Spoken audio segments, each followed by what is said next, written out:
Hi, my name is Nia Brigada, and I'm here to tell you how you can start returning students' purchasing power. So first, by show of hands, how many of you have ordered an Amazon package in the last month and actually had to return that same package? Right, and how many of you still have that package sitting in your room somewhere because you've been too lazy or haven't had the convenient access to return it? Well, I'm included in this group as well, as long as so many other students around UF campuses. And first, let's take a deeper dive into why Amazon is so attractive and the dominance of online shopping. So there are several advantages to online shopping. The first one and foremost being convenience. It is so easy to just order something off your device and have it shipped to you in as little as the same day or as 2-day delivery. Next are the endless options where you can really make sure you're getting the product that you want from comparing it to others. Another one that's really attractive, especially to students in college, are the lower prices because of the typical price match guarantee that happens on online retailers. However, there are many disadvantages to online shopping. First one being not being able to try on a feature. When you order a device or an appliance or a piece of clothing, you're not actually able to physically see that device, or whatever it is you're ordering is not able to be in your purchase, and you don't know what it's going to be like when you first arrives at your door. Another one is obviously shipping issues such as delays or in cases such as intensive theft. But I believe that the worst part of online shopping is probably the return policies.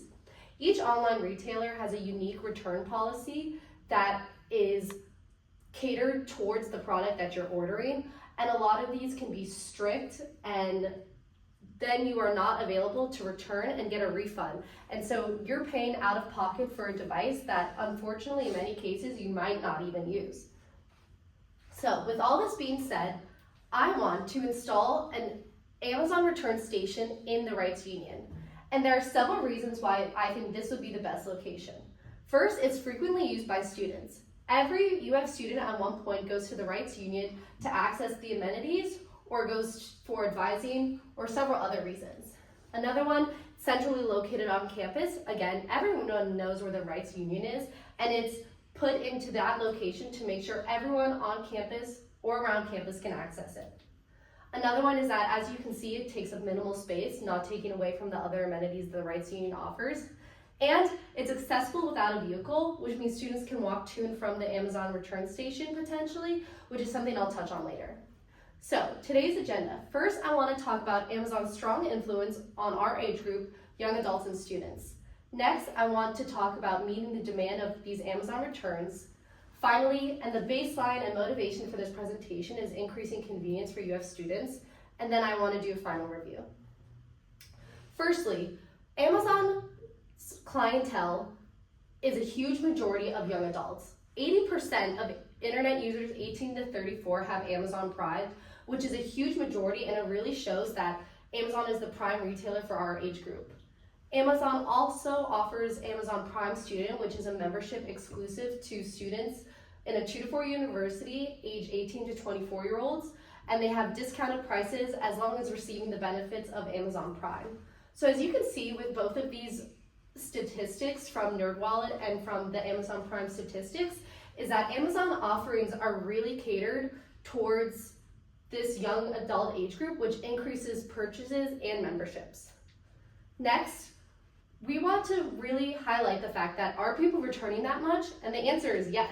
The average return rate is 5 to 40% of packages on average, and Amazon's standard return is a 30-day return license, 30-day return at a licensed retailer.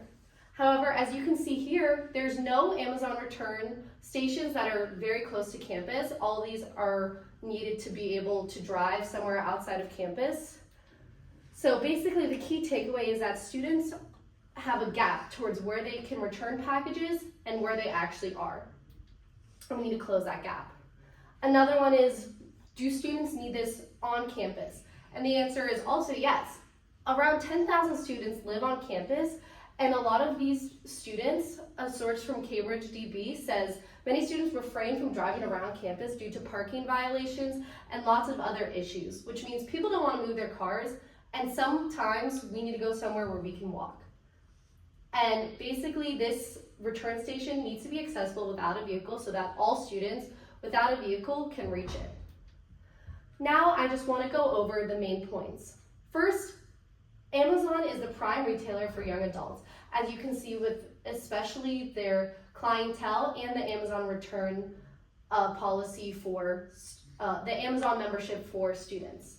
Prime Students increases the purchases of members because it is attractive to college students, and local accessibility is needed for the Amazon return station. A couple action items that I believe we can hit in the near future is first, collect information obtaining the locker, collect funding, choose the installation sites, teach the rights union how to maintain it, and then install the locker by November 25. Thank you.